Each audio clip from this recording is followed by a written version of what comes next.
When I first heard how hated this movie was, I thought it was only for the broken, uncanny motion capture. After watching the movie, I can say that that is clearly not the case. There is very little to actually like about this movie, from its characters, to its story, to its production. But let's talk about the visuals right away before they get distracting. Too late. Mars Needs Moms was made by Image Movers Digital, a company known for making all of their animated films with motion capture, a technology that by all means is still in its infancy, and in my opinion, it doesn't have much use in the realm of animation. It takes more effort and more money for a worse product than simply designing a character from the ground up. The results always look creepily uncanny, even in the better productions, and it really feels like a way that companies are trying to use to sidestep creativity. In this movie, though, they've done it even worse. Our main character in this movie looks like Peter after Jumanji cursed him to look like a monkey. All of the humans look like they've gone halfway through evolution. But you know what? If we just judge the visuals of Toy Story to determine the potential of CG animation, that technology would be bad too. Even now, motion capture is still a developing technology, and as such, I'm not going to hold it against this movie too much, even though their earlier motion capture movies looked much better. Even then, there's an excuse for that. They're trying to get through the uncanny valley. Let's see how Mars Needs Moms, the biggest animated bomb, stands on its other merits. This time, the sound of the actual footage should be fine.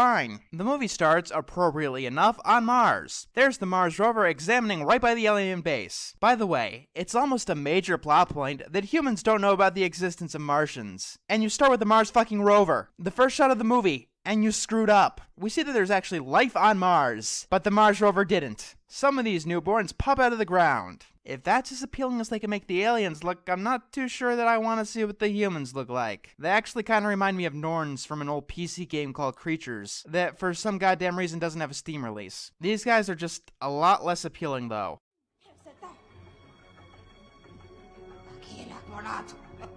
Okay, what the fuck? This is one of the most rookie mistakes that you can make. You start us off in an alien world with a language that literally no one can understand. You made it up, and you don't think to add in subtitles? Battlefield Earth had subtitles. Literally everything these aliens are saying is meaningless. I know that your main focus is your motion capture technology, but you can't just throw the story like that out completely. For some possibly explained reason, the aliens zoom in on Earth to a girl jumping around for ice cream. If her height is any indication next to her mother, she's probably in high school. She's also a spoiled brat. They come across some more mothers. And yes, it's important to the story that they're only interested in mothers, and we'll get to that later. Eventually, they come across one mother who has a son just as disobedient as the others. This is going to lead to a lot of confusion later on, but it might not do that if I could actually understand what the aliens are saying. Eventually, the kid does take out the trash, and the aliens love it, and they get all sinister. And as you might have guessed, this is going to lead to some morality problems down the road, and more plot confusion. This is going to be fun. We cut to our main characters. Our main character is named Milo. He gets a phone call from his overworking father. This is going to lead to many problems of various types down the road. Are you seeing a pattern here? Milo wants to go see a movie with his father, which unlike the big baseball event that's usually done with this cliche, going to the movies is easily reschedulable, and so this does not hold any weight of any kind. Also, the voice actors really don't match their age. You didn't eat your broccoli. Broccoli makes me barf. Besides, it looks like brains. It might be me, but Milo sounds way too young. And this is going to sound very mean, but the mother sounds too old. Either way, they're almost as distracting as the visuals. They clearly want to show off each and every little micro expression, but it's just too hard to look at. If you want to make a tech demo, make a tech demo, not a movie. Also, we learned that Milo is a pretty disobedient little asshole, and as you might have guessed, is going to bite this movie in the ass. A lot of things are going to bite this movie in the ass. It's almost like the beginning isn't tied to the rest of the movie at all. I thought I told you to go to bed. You didn't say get into bed. It's not specific. Milo, my life would be so much better if I didn't have to be a nagging mom. Oh, my life would be so much better if I didn't have a mom at all.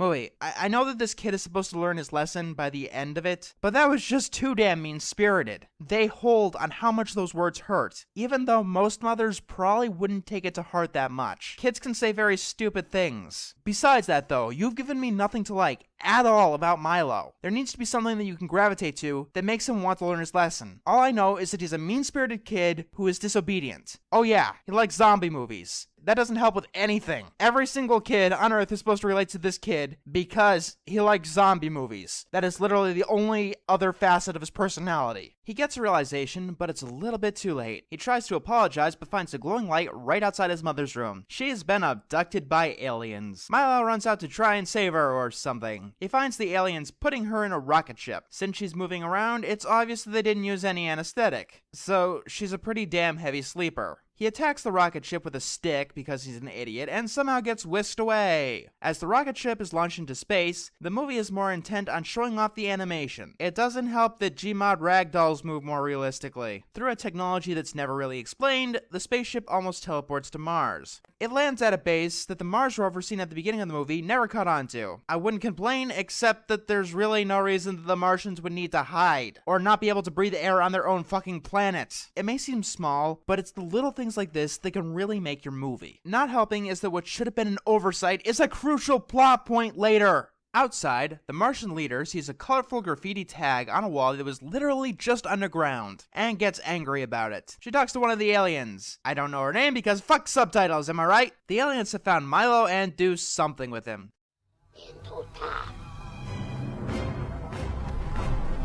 If you have to hide a twist by flat out removing what people are saying to the audience, then it should not have been a twist in the first place. This is one of the most frustrating design choices that I've ever come across. Seriously, has any other movie pulled this card? And how did they do it better? Milo wakes up in a prison ball thing and wastes some time until it opens for no reason. Do you know what gets him to panic? Not his mother being kidnapped, not being taken to an alien planet. It's the lights turning off. The fucking lights. This isn't a horror movie where there's a monster lurking in the dark. This is a science fiction movie where the aliens need light too. It's not Dead Space. When the aliens come by, a comprehensible voice tells Milo to jump down chute number 3. This gets him to land in a world of garbage. Once again, ragdolls have more realistic physics. Also, there might be irony from earlier or something. It goes nowhere and isn't really important. Eventually, Milo comes across the denizens of this place and thinks that they're zombies. I have no idea why. I guess when that's all you have to work on personality, that's what you have to go with.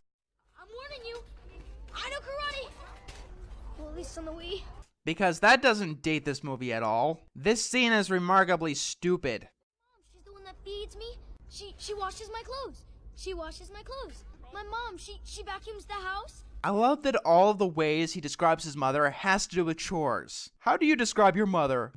She makes me food, she washes my clothes, she vacuums. And he does this 3 times in the movie in the exact same way. He really does have a low opinion of his mother, doesn't he? Once again, the scene goes nowhere, and Milo gets tied up by a machine and flies to the base of an actually human-looking individual. Yeah, for some reason they managed to get this one model right, and not uncanny at all. But they couldn't do the same for a single other character. I don't know why or how that happened. His name is Gribble. He claims to be a part of Ronald Reagan's astronaut plan to stop communism or something, and because he's been here since the 80s, he talks with a lot of outdated slang and references. It's painful when writers do this by accident, so it's very painful when they do this on purpose, in an attempt to be endearing. Immediately, there's an earthquake that isn't explained, and then Gribble shows Milo his room. Character development is not an excuse to stop the plot. Milo's mother is in danger. You have better things to do than shoot the breeze. Gribble gives Milo a belt that will center his gravity, or just make him heavier because Mars. Then Gribble does something actually useful. He gives Milo a translator. I'm sorry, but 20 minutes in is still too late if you had plot-relevant dialogue that no one can understand. Gribble tells Milo that he's in a terrible movie and it's best to just give up everything right now, until Milo sees his mother on a television screen. Gribble immediately tries hiding this from him because the Martians are gonna kill his mom. Milo's a bit slow to the punch though, so he won't realize this until about 15 minutes in. Instead, Milo stops Gribble from being incompetent and useless and gets him to tell him the Martians' plan.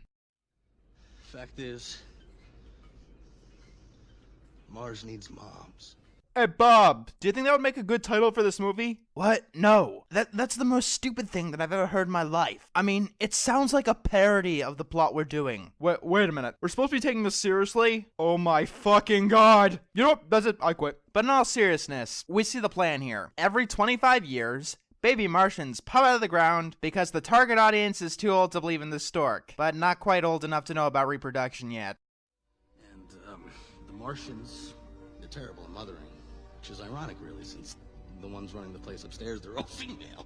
Dude, that's not irony. Parenting and leading are two different skills. If you treat your soldiers like children, or vice versa, you're not good at your job. So that's not irony. So the Martian girls get a nanny robot that can only be used once because this genius super society cannot improve its technology in any way at all. Instead, they need to do this convoluted bullshit where they take a mother from Earth and steal her brain to power the robots. Are you sure that they're playing this straight? I mean, this was a cliche in the 1950s in cheesy B movies. Not only is playing this straight completely stupid, but it's cliched beyond all belief.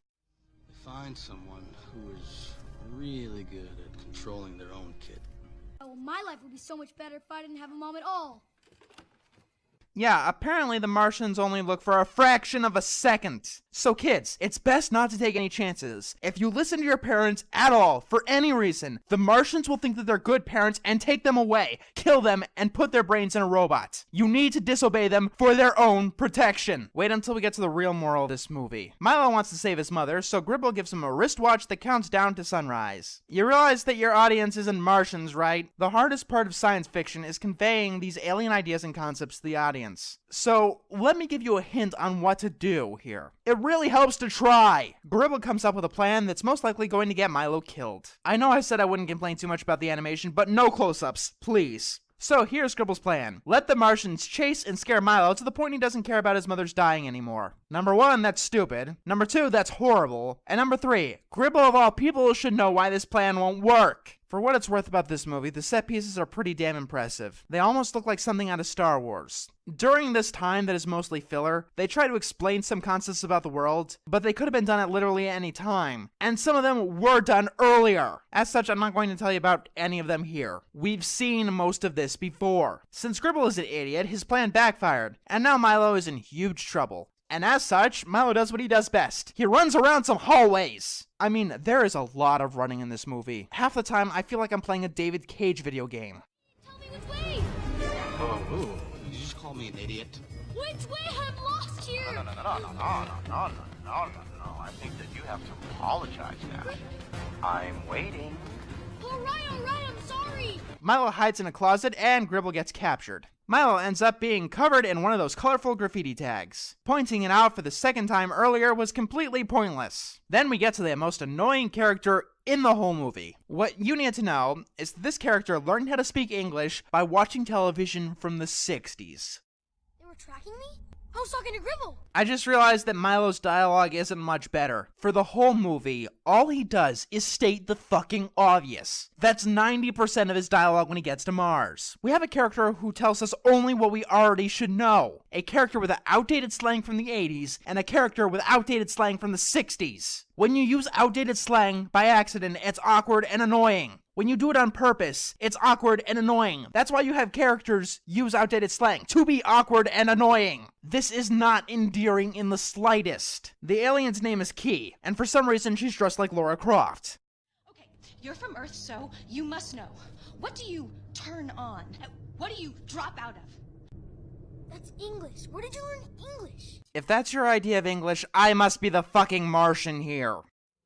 Wait, no, but I saw inside her headspace. You said my life would be so much better if I didn't have a mom at all.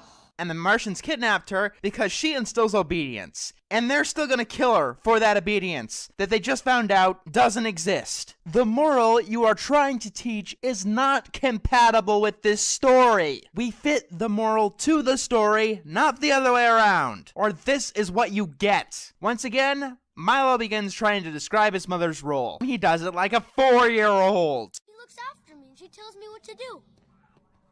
She takes me to Disneyland and I wonder what he'd be saying if his mother was the one working while his father did all of this, and she still got kidnapped. If you remember correctly, Milo has a father that's still in his life that he's just seemed to have forgotten in this life-changing endeavor. she hugs me and she She loves me.